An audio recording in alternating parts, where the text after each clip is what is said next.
आप सभी लोगों का एक बार फिर से स्वागत है हमारे चैनल पर। आज हम लोग ज्योग्राफी के लिए, टीजीटी ज्योग्राफी के लिए और पीजीटी ज्योग्राफी के लिए चैप्टर 4 है वो डिस्कस करेंगे और टॉपिक है हमारा रॉक्स यानी चट्टाने।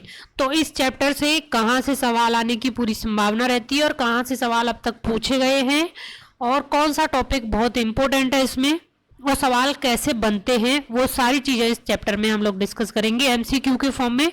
तो आप इस वीडियो को पूरा जरूर देखें और चैनल पर आप नए हैं तो चैनल को सब्सक्राइब जरूर कर लें और वीडियो को शेयर भी जरूर करें और लाइक भी करें। और अगर आपको इन सबका पीडीएफ चाहिए तो हमारा टेलीग्राम चैनल है वो ज्वाइन कर सकते हैं, जिसका लिंक आपको नीचे डिस्क्रिप्शन बॉक्स में दे दिया जाएगा। और देखिए, ये जो चैप्टर वाइज सीरीज चल रही है एमसीक्यू की ज्योग्राफी के लिए, यहाँ से आपके एग्जाम में बहुत सारे सवाल हैं वो सीधे आने वाले हैं, क्योंकि बहुत ही ऑथेंटिक बुक से ये एमसीक्यू आपके लिए बनाए जा रहे हैं, पूरा बेसिक से लेकर के और जो जहां तक एग्जाम में सवाल बनने की फुल संभावना होती है वहां सारे इस तरह इसमें सम्मिलित किए जा रहे हैं। तो आप इस सीरीज को फॉलो जरूर करते रहें, आपकी 90% तैयारी है वो इस सीरीज से हो जाएगी ज्योग्राफी की, तो आप इसको फॉलो जरूर करें। तो चलिए शुरू करते हैं। पहला प्रश्न देखते हैं। पहला प्रश्न क्या है? निम्नलिखित कथनों पर विचार कीजिए। अब कथन क्या है वो देखते हैं। निर्माण विधि के अनुसार चट्टानों के 3 वर्ग हैं, यानी कि निर्माण विधि के आधार पर चट्टानों के 3 वर्ग हैं। पहला कथन तो ये है। दूसरा कथन क्या है? लेकोलिथ, फेकोलिथ मध्यवर्ती आग्नेय चट्टानों के उदाहरण हैं। तो पहले कथन की व्याख्या करते हैं। पहले, निर्माण विधि के अनुसार चट्टानें 3 वर्ग में पाई जाती हैं, यानी कि बिल्कुल सही है पहला कथन। निर्माण विधि के अनुसार चट्टानों के 3 वर्ग होते हैं। अब 3 वर्ग कौन से होते हैं? तो प्रथम उसमें होता है आग्नेय चट्टान यानी इग्नियस रॉक्स, और दूसरा कौन सा होता है? अवसादी चट्टानें यानी सेडिमेंट्री रॉक्स, और तीसरा इसमें है रूपांतरित चट्टानें यानी मेटामॉर्फिक रॉक्स। तो ये 3 निर्माण विधि के आधार पर तीन प्रकार की चट्टानें हैं। दूसरा कथन भी बिल्कुल इसमें सही है। लेकुलित, फेकुलित मध्यवर्ती आग्नेय चट्टानों के उदाहरण हैं, यानी कि जो आग्नेय चट्टानें हैं वो आपकी दो पार्ट में डिवाइड होती हैं, अंतर्जात आग्नेय चट्टानें, बाह्य आग्नेय चट्टानें। और जो अंतर्जात आग्नेय चट्टानें हैं उसमें भी दो डिवीजन है। पहला क्या है उसमें अंतर्जात में? पातालीय अंतर्जात चट्टानें और मध्यवर्ती अंतर्जात चट्टानें। तो जो मध्यवर्ती अंतर्जात आग्नेय चट्टानें हैं उसी का एग्जाम्पल है लेकोलिथ, फेकोलिथ। तो यह दूसरा कथन भी बिल्कुल सही है, दोनों कथन इसमें बिल्कुल सही हो जाते हैं। और अन्य जो एग्जाम्पल हैं मध्यवर्ती आग्नेय चट्टानों के वो क्या है? लेकोलिथ, फेकोलिथ के अलावा तो वो है लोपोलिथ, बैथोलिथ और सिल और डाइक। ये 6 एग्जाम्पल आपके एग्जाम में पूछे जाते हैं और यही सवाल यहाँ से पूछा जाता है। या तो ऐसे दे दिया जाएगा कि ऐसे कथन में जैसे मैंने पूछा ऐसे, या फिर एक जैसे कि बैथोलिथ किस प्रकार की चट्टान का उदाहरण है, तो मध्यवर्ती अंतर्जात आग्नेय चट्टान का उदाहरण है। तो यहाँ से ये सवाल बनेगा। तो ये 6 एग्जाम्पल आपको बिल्कुल याद होने चाहिए। नेक्स्ट है, निम्न कथनों में से कौन सा सही नहीं है? ध्यान देना है, पूछा है सही नहीं है। पहला कथन क्या है? बाह्य आग्नेय चट्टानों के क्षरण से ही काली मिट्टी का निर्माण होता है। आग्नेय चट्टानें 2 प्रकार की चट्टानों में विभाजित हैं, आंतरिक एवं बाह्य। संपूर्ण क्रस्ट के 75% भाग पर अवसादी चट्टानें हैं, इनमें से कोई भी नहीं। बाह्य आग्नेय चट्टानों के क्षरण से ही काली मिट्टी का निर्माण होता है, बिल्कुल सही है पहला कथन आपका। जब बाह्य आग्नेय चट्टानें यानी कि ज्वालामुखी, जिनको ज्वालामुखी चट्टानें भी कहा जाता है, यानी तरल एवं तप्त मैग्मा जब बाहर निकलता है, भूपरपट्टी पर आता है, ठंडा होता है और ठोस हो जाता है।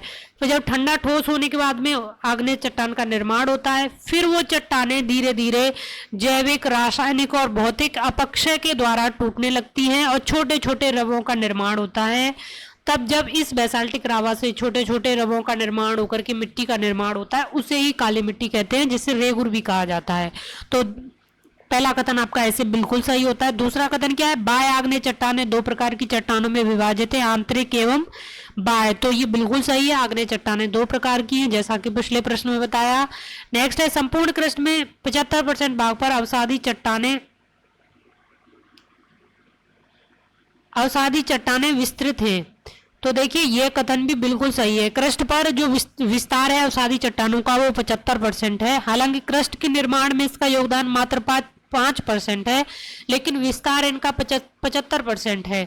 तो इनमें से कोई भी कथन है वो सही, सारे कथन इसमें सही हैं, तो गलत इसमें से कोई भी नहीं है। तो ऑप्शन डी इसमें राइट आंसर हो जाएगा। नेक्स्ट है, निम्न में से कौन आग्नेय चट्टानों के रूपांतरण से बनी शैल नहीं है? ध्यान देना है, शैल नहीं है।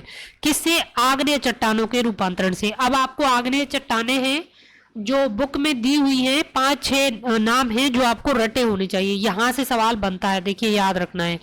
तो जो आग्नेय चट्टाने हैं उनसे जो रूपांतरण, उनके रूपांतरण से बनी चट्टाने होती हैं ग्रेनाइट और नीस। बिल्कुल सही है, ग्रेनाइट आपकी आग्नेय चट्टान होती है, नीस रूपांतरित चट्टान होती है।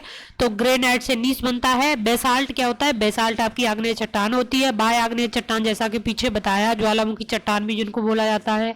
और जिससे रूपांतरित चट्टान कौन सी बनती है? तो एम्फीबोलाइट बनती है। तो दूसरा भी बिल्कुल सही है।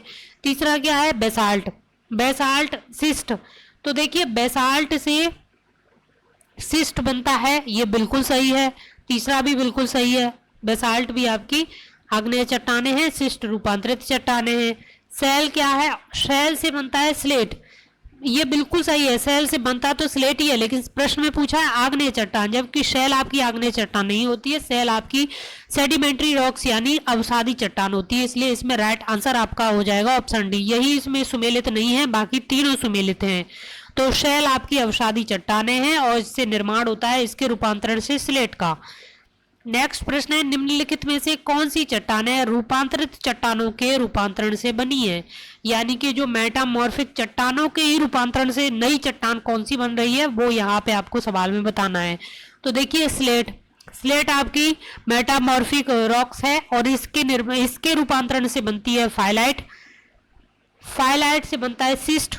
फाइलाइट आपकी भी रूपांतरित चट्टान है और सिस्ट इसके रूपांतरण से बनती है। तो दूसरा भी बिल्कुल सही है। बालुका पत्थर, संगमरमर। तो देखिए जो बालुका पत्थर है ये आपकी मेटामॉर्फिक रॉक्स नहीं है, ये आपकी सेडिमेंट्री रॉक्स है और इससे बनता है बालुका पत्थर से बनता है आपका क्वार्टजाइट, ना कि संगमरमर। तो ऑप्शन सी इसमें राइट आंसर हो जाए।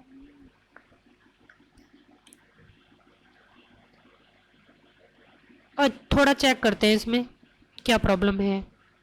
तो राइट आंसर आपका इसमें हो जाएगा। यहाँ पे देखिए नहीं है, वो टाइप नहीं हुआ था। प्रश्न इसी आधार पर इसको बनाया गया था। इसमें मुख्य जो था वो नहीं पूछा गया था, इसलिए इसमें ऐड नहीं हुआ था, नहीं वो मैंने ऐड किया। तो राइट आंसर आपका इसमें हो जाएगा ऑप्शन सी। ऑप्शन सी है, ये अवसादी चट्टानों के रूपांतरण से बनी चट्टान होती है क्वार्टजाइट, न कि संगमरमर। तो दोनों तरीके से यही कथन है वो गलत है, दोनों ये बिल्कुल सही है। नेक्स्ट है आपका, निम्नलिखित में से कौन सुमेलित नहीं है? तो यहाँ पर पूछा है कौन सुमेलित नहीं है। शैल या स्लेट, चूना पत्थर, संगमरमर, बालुका पत्थर, क्वार्टजाइट, या इनमें से कोई भी नहीं। तो देखिए इनमें शैल से स्लेट बनता है, बिल्कुल सही है। चूना पत्थर से संगमरमर बनता है। चूना पत्थर और डोलोमाइट दोनों से संगमरमर बनता है, यानी चूना पत्थर की जगह यहाँ डोलोमाइट होता तब भी ये सही होता। और बालुका पत्थर से क्वार्टजाइट बिल्कुल सही है, बालुका पत्थर से क्वार्टजाइट बनता है। तो इनमें से कोई भी है वो गलत नहीं है, सारे हैं वो सुमेलित हैं। तो ऑप्शन डी इसमें राइट आंसर हो जाएगा। और वैसे ये सारी जो इसमें यहाँ जो चट्टानें दी हैं ये सभी एग्जाम्पल हैं आपके अवसादी चट्टानों के। अवसादी चट्टानों के रूपांतरण से ये चट्टानें बन रही हैं, यानी शैल से स्लेट, चूना पत्थर या डोलोमाइट से संगमरमर, बालुका पत्थर से क्वार्टजाइट।